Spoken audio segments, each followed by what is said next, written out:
पर कल देखिए, कल फर्स्ट फेज का वोटिंग होना है, तो जितने भी महागठबंधन के प्रत्याशी हैं उन सबको बहुत बहुत शुभकामना कि वो जीत करके आए, और मुझे पूरी उम्मीद है कि उनकी जीत सुनिश्चित होगी।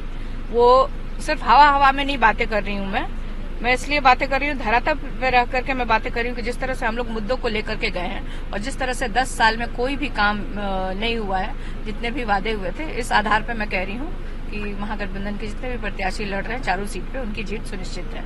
सारण सीट को लेकर काफी चर्चा हो रही है, जिस तरीके से अटैक हो रहा है दोनों तरफ से बयानों को लेकर, क्या कहिएगा? लालू यादव खुद भी कैंप कर रहे हैं वहाँ पर, आज रूडी भी जा रहे हैं। देखिए, सिर्फ सारण सीट पे लेकर के नहीं हो रहा है, क्योंकि चुनाव तो 40 सीट है बिहार में लोकसभा पे, तो सब जगह पे इस तरह की बातें हो रही है। बट इसलिए क्योंकि देखिए, सारण और पाटलिपुत्रा क्योंकि परिवार के सदस्य लड़ रहे हैं, तो इसलिए उस पर ज्यादा अटैक किया जा रहा है भाजपा के द्वारा, एनडीए गठबंधन के द्वारा। बट इससे, उस अटैक से जनता को क्या फायदा है? क्या उस अटैक से जनता को रोजगार मिल जाएगा? क्या उस अटैक से जो हमारे परिवार के ऊपर जो टीका टिप्पणी कर रहे हैं, उससे क्या किसानों की आय दुगनी हो जाएगी? क्या उससे बिहार में कोई फैक्ट्री लग जाएगा? तो इस तरह के अटैक बंद करके, और जो सकारात्मक चीजें हैं कि आपने 10 साल में देश के लिए और बिहार की जनता के लिए क्या किया, कहाँ पे फैक्ट्री लगाई, इसकी बात करिए ना, इसकी चर्चा क्यों नहीं करते हैं? तो वो अपनी नाकामियों को छुपाते हैं और इस तरह की इधर उधर की बात करते हैं।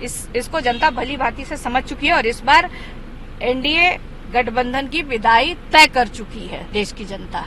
अखिलेश ने भी कहा है कि जो 14 में आए थे वो 24 में जा रहे हैं। बिल्कुल ऐसा ही लग रहा है। हम लोग सब लोग तो जहाँ भी अपने क्षेत्र में घूम रहे हैं, जनता यही बात कह रही है। एक आखिरी सवाल, परिवारवाद पर बीजेपी बहुत अटैक करती है और अखिलेश यादव ने कहा है कि परिवारवाद पर बोलने के अलावा वो लोग संकल्प करें कि परिवार वाले को टिकट नहीं देंगे और परिवार वाले से वोट नहीं लेंगे। देखिए, अखिलेश जी ने ठीक ही कहा है। मैं कह रही हूँ कि अब तो कुछ बिहार में तो कोई मुद्दा ही नहीं है ना। देश के आगे अगले हिस्से में तो मुझे नहीं पता, लेकिन बिहार में तो कोई मुद्दा ही नहीं है। आप प्रधानमंत्री जी ने अपने चुनावी भाषण का जो शुरुआत किया, वो किसके लिए शुरू किया? जम्मू में अपने दामाद के लिए वोट मांगे, नवादा में वो अपने बेटे के लिए वोट मांग रहे थे, गया में मांझी जी, तो मांझी जी के बेटे अभी यहाँ पे हैं, और तो वो परिवारवाद नहीं है। तो ये सब चीजें जनता को इधर उधर की बात में ना उलझाइए। आपने 10 साल में देश की जनता को और बिहार की जनता को क्या दिया? बिहार का स्पेशल पैकेज का क्या हुआ? यहाँ फैक्ट्रियां लगनी थी, उसका क्या हुआ? 2-2 करोड़ रोजगार प्रत्येक वर्ष मिलते थे, 20 करोड़ रोजगार का क्या हुआ?